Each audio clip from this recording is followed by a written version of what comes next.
अस्सलाम वालेकुम। आप देख रहे हैं राय हदायत टीवी और मैं हूं रजा मकसूद। तमाम तारीफें अल्लाह रब्बुल इज़्ज़त के लिए कि जिसने हमें ईमान की नेमत से सरफराज फरमाया और बेहद दरूद व सलाम जनाब रसूलुल्लाह सल्लल्लाहु अलैहि वसल्लम पर कि जिनके लिए अल्लाह रब्बुल इज़्ज़त ने इस कायनात की तख्लीक फरमाई।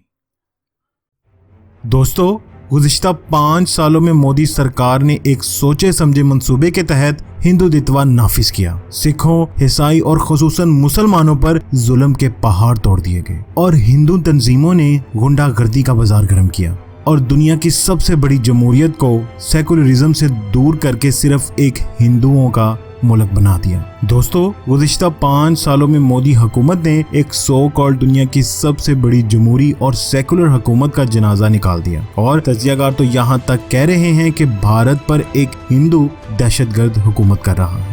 मोदी सरकार की हुकूमत का दौर मजहबी आज़ादी के लिए इंतहाई खतरनाक साबित हुआ और मजहबी इंतहा पसंदी अरूज तक पहुँच गई। दोस्तों, इस बार मोदी ने हुकूमत में आते ही हिंदुत्व और RSS की आइडियोलॉजी को असलियत का जामा पहनाना शुरू कर दिया और कश्मीर के रहने वालों पर जुल्म की इंतहा कर दी। दोस्तों, आज की वीडियो में हम इंशाल्लाह अल्लाह की मदद और नुसरत से RSS की तारीख के बारे में बात करेंगे और जानेंगे कि कैसे मोदी सरकार RSS की एक आइडियोलॉजी को भारत बल्कि पूरे बड़े आज़म में राइज करना चाह रहा है। तो आइए देखते हैं वीडियो। दोस्तों, इससे पहले कि मैं आपको RSS की तारीख और उनके अज़ाइम के बारे में बताऊं, उससे पहले मैं आपको दुनिया की सबसे बड़ी जमहूरियत के कायद नरेंद्र मोदी की साइंसी, मजहबी और तारीखी ख्यालात का कमाल दिखाना चाहता हूं। इसकी ये तकरीर और गुफ्तगू मंदिर, यात्रा के जुलूस या मजहबी इज्तिमा में नहीं बल्कि मुंबई के हस्पतालों के डॉक्टर की एक कॉन्फ्रेंस में की गई। अभी मोदी नया वजीर आजम मुंतखब हुआ था। इसने इन मेडिकल साइंस के आला दिमागों को खालिस मुंतखब जमहूरी दनाई की साइंसी मिराज सिखाते हुए बताया कि हमें फख्र करना चाहिए कि हिंदू भारत ने मेडिकल साइंस में 1000 साल पहले जो तरक्की की और जो आजाद की थी, आज की जदीद दुनिया इसकी इन्फेंसी में है। हमने महाभारत में कर्ण के बारे में पढ़ा होगा कि वो माँ की कोख से पैदा नहीं हुआ था। इसका मतलब यह है कि महाभारत के जमाने में इल्म तनासिल यानी जेनेटिक साइंस तरक्की कर चुकी थी कि बच्चा माँ के पेट से बाहर भी पैदा किया जा सकता है। हम अभी तक फकत टेस्ट ट्यूब बेबी बना रहे हैं, जिसके लिए इसे बाहर टेस्ट ट्यूब में पाल कर पैदा करने के लिए वापस माँ के पेट में ले जाना पड़ता है। दोस्तों, नरेंद्र मोदी मिसालें देता हुआ गणेश जी महाराज के तस्करे पर जा पहुंचा। ये वो देवता है जिसका धड़ इंसान और सर हाथी का है। इसकी कहानी यूं है कि शिव की बीवी पार्वती तालाब में नहाने लगी तो अपनी हिफाजत के लिए इसने उपटन से एक बच्चा बनाया और इसे अपनी शक्ति दे दी। वो एक जिंदा ताकतवर मुहाफिज बन गया। इधर शोहर शिव बीवी से मुलाकात की तड़प में वहां पहुंचा। बच्चे ने रोकना चाहा, इसने तलवार से इसकी गर्दन उड़ा दी। शिव की बीवी पार्वती बोली, इसमें तो मेरी सारी शक्ति थी, अब इसे ढूंढ कर लाओ। दोस्तों, शिव ने हुक्म दिया कि जाओ, जो कोई वजूद मशरिक की जानिब मुंह करके लेटा हुआ सबसे पहले नजर आए, इसका सर काट कर इस पर लगा दो, शक्ति वापस आ जाएगी। सबसे पहले एक हाथी का बच्चा सो रहा था, इसका सर काट कर लगा दिया गया और यूं देवता गणेश का जन्म हुआ। दोस्तों, मोदी ने मिसाल देते हुए कहा कि तुम आज प्लास्टिक सर्जरी के अरूज की बात करते हो, कटे हुए अज़ा जोड़ते हो, जबकि हिंदू भारत ने यह काम सदियों पहले किया था और ऐसा कमाल किया कि इंसान और जानवर के अज़ा को आपस में जोड़कर दिखाया जो शायद आप अभी तक सोच भी नहीं सकते। दोस्तों, मेडिकल साइंस से मोदी फल्कियात तक जा पहुंचा और कहा कि देखो, भगवान रामचंद्र अपने उड़ने वाली रथ पर सवार होकर लक्ष्मण के लिए हिमालय पहाड़ से संजीवनी बूटी लेकर आता है। आज के जहाज अभी तक इस तरह के रामचंद्र वाले जहाज की इब्तिदाई शक्लें हैं। दोस्तों, ये गुफ्तगू तो मेडिकल साइंस के माहिरीन के सामने एक जमहूरी वजीर आजम की तकरीर में की गई थी, मगर जब वो गुजरात का मुंतखब वजीर आला था तो इसने स्कूल के बच्चों के लिए एक किताब में लिखा कि भगवान रामचंद्र जहाज उड़ाते थे और कदीम हिंदू स्टेम सेल्स जो अपने अंदर सेल्फ ग्रोथ रखते हैं, यानी वो आज के दौर से बेहतर तौर पर कैंसर का इलाज जानते थे।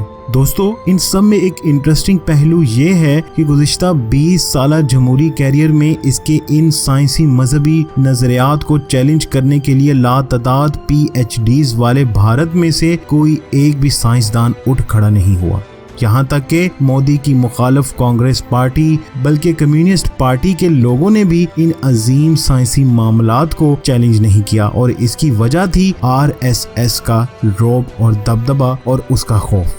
खैर दोस्तों, अब हम आरएसएस की तारीख की तरफ और उनके अज़ाइम की तरफ आते हैं। दोस्तों, यहाँ मैं बताता चलूँ कि बरे-आज़म पाको हिंद में मुसलमानों हिंद का दो कौमी नज़रिया अभी इल्लामा इकबाल की शायरी और चंद साहिबाने बसीरत उलमा की तहरीरों तक महदूद था, मगर इससे पहले सरजमीने हिंद पर एक और दो कौमी नजरिए की गूंज सुनाई दे चुकी थी। इस नजरिए के तहत हिमालय के बर्फ पोश पहाड़ों से लेकर श्रीलंका की वादियों तक हिंदुस्तान एक सरजमीन है जिसे अशोर ने देवताओं के लिए खास किया है। ये ब्रह्मा, विष्णु और शिव की धरती है और यहाँ सिर्फ इनके मानने वालों को ही रहने का हक हासिल है। वो नस्लें जो यहाँ की मुंतकिल रिहायशी हैं और नस्ल दर नस्ल चली आ रही हैं, अगर वो किसी और धर्म या दीन को इख्तियार कर चुकी हैं तो वो इसी सूरत यहाँ रह सकती हैं अगर वो वापस हिंदू धर्म इख्तियार कर लें, जबकि वो कौमें जो सरजमीने हिंद में बाहर से आई हैं वो पलीद यानी नापाक हैं। इनकी वजूद से इस धरती को पाक किया जाना जरूरी है। दोस्तों, इस नजरिए की बुनियाद पर 27 सितंबर 1925 को राष्ट्रीय सेवक संघ की बुनियाद रखी गई, यानी आरएसएस की। नागपुर शहर के एक डॉक्टर केशव राम हेगवाड़ को इसका सरबराह बना दिया गया।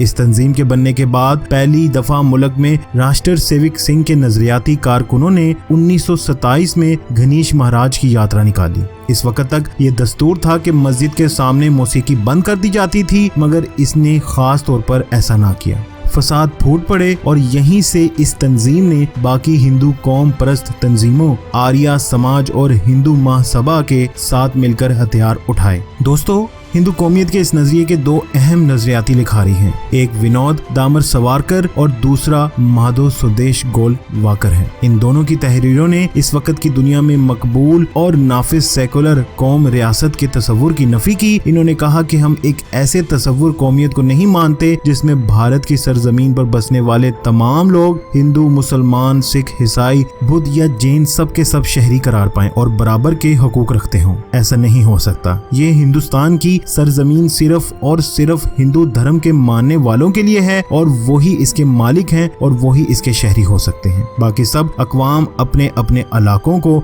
लौट जाएं।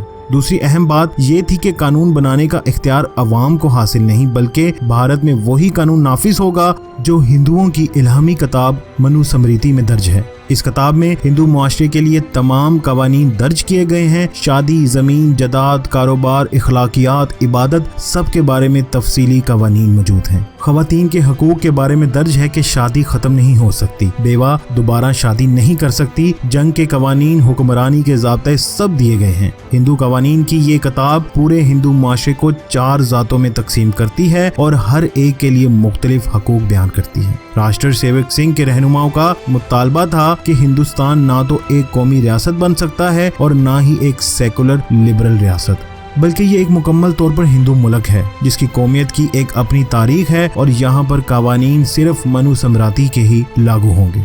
दोस्तों, इसी नजरिए की बुनियाद पर भारत की आज़ादी से पहले 3 जुलाई 1947 को इन्होंने कांग्रेस के बानी लॉर्ड ह्यूम को इस फितने का बानी करार दिया कि भारत एक ऐसा वतन है जिसमें हिंदू और मुसलमान यकसा हैसियत रखते हैं। दोस्तों, आरएसएस ने कहा कि ये हिंदू मजहब के साथ खिलवाड़ करने की एक बरतानवी साजिश थी और आइन साजी के लिए होने वाले हर तरह के मुज़ाकरात में हिस्सा लेने से इनकार कर दिया। 17 जुलाई 1947 को जब भारत के झंडे पर इत्तेफाक हुआ तो राष्ट्रीय सेवक संघ यानी आरएसएस ने इसे मुस्तरद कर दिया और कहा कि हम ऐसे झंडे को नहीं मानते जिस पर हिंदू, मुसलमान, सिख और ईसाई का इत्तेफाक हो। जिस तरह 5000 साल से हिंदुस्तान की एक तहजीब, जुबान, रवायत है, इसी तरह इसका परचम भी जो बाहर से आने वाले हमलावारों के सामने हमारे जंगजू उठाते थे वही परचम भारत का झंडा होगा। नागपुर में जुलाई में ये पीला झंडा लहरा दिया गया और ये नारा बुलंद किया गया कि एक दिन तिरंगे की जगह ये परचम भारत पर लहराया जाएगा। दोस्तों, इसी पार्टी के फर्द ने गांधी को भी कत्ल किया। क्या दोस्तों, यहाँ मैं आपको बताता चलूं कि इस नजरिए की कामयाबी के लिए आरएसएस के नजदीक मौजूदा भारतीय आइन का खात्मा बहुत जरूरी है। इनके नजदीक ये आइन दरअसल मगरिब ज़दा है और इसमें कदीम भारत के माशरे की कोई झलक मौजूद नहीं। एक सेकुलर भारत दरअसल हिंदू दुश्मन समाज है। राष्ट्र सेवक सिंह में दाखिले के लिए एक हलफ दिया जाता है और एक दवा मांगी जाती है जिसका लबो लुबाब ये है कि मैं इस देश को एक राष्ट्र समाज बनाने के लिए अपना तन मन धन सब कुर्बान कर दूंगा। आरएसएस फेडरल आइन के खिलाफ है और इसके नजदीक पूरे हिंदुस्तान में कोई सूबा नहीं होना चाहिए क्योंकि सूबे भारत धरती को तकसीम करते हैं। दोस्तों, राष्ट्रीय सेवक सिंह का ये दो कौमी नजरिया इस कदर खौफनाक है कि ये हिंदुओं के अलावा किसी दूसरी कौम को इस सरजमीन पर 1 इंच जमीन भी देने को तैयार नहीं। 1977 तक इन्होंने जमहूरियत और आइन से कटकर मुसलसल जद्दोजहद की, लेकिन कामयाबी ना हो सकी। सिर्फ एक मामले में कामयाबी हुई और वो ये कि वो हिंदुओं की अक्सरियत को मुसलमान दुश्मनी पर कायल कर सके। अब इन्होंने इस सेकुलर आइन को बदलने के लिए सियासी जद्दोजहद का आगाज किया। इस मकसद के लिए इस शिद्दत पसंद तंजीम ने 6 अप्रैल 1980 को सियासी मैदान के लिए भारतीय जनता पार्टी के नाम पर एक सियासी जमात बनाई, यानी बीजेपी। खैर दोस्तों, 1984 के इलेक्शन में अभी इनकी राम जन्मभूमि मुहिम का आगाज था, इसलिए इन्हें सिर्फ 2 सीटें मिली। लेकिन राम मंदिर की तहरीक ने 1979 में इन्हें 85 सीटें दिला दी और आज इनके पास 2/3 अक्सरियत मौजूद है। खैर दोस्तों, आखिर में मैं सिर्फ इतना कहूँगा कि आरएसएस अपनी गुज़िश्ता 95 साल की मेहनत को ज़ाया नहीं करना चाहेगी। पाकिस्तान से जंग इनकी मजबूरी है। इस जंग को पायलट की वापसी या अमन की लोरी से नहीं रोका जा सकता। खैर दोस्तों, अब ये आर्टिकल 370 और 35A को तब्दील करने के बाद अब एक ऐसा आइन भारत को तोहफे में मिलेगा जिसमें 23 करोड़ भारतीय मुसलमानों का इस दुनिया में कोई वतन नहीं रहेगा। ऐसा बेवतनी का तजुर्बा 10 लाख रोहिंग्या मुसलमानों की सूरत में पहले ही किया जा चुका है। इस खिताए राजी पर जहां 200 के करीब ममालिक में रोहिंग्या मुसलमानों को कोई शहरियत देने को तैयार नहीं, इस्लामी ममालिक भी नहीं। यही हाल भारत के मुसलमानों का हो जाएगा। ये है वो आरएसएस का 2 कौमी नजरिया जो इस खिते को इस जंग में ला खड़ा करेगा जिसे ग़ज़वा हिंद कहते हैं, जिसमें मुसलमान ख्वाह इधर का हो या उधर का इस जहाद का अमीन होगा, चाहते हुए भी और ना चाहते हुए भी।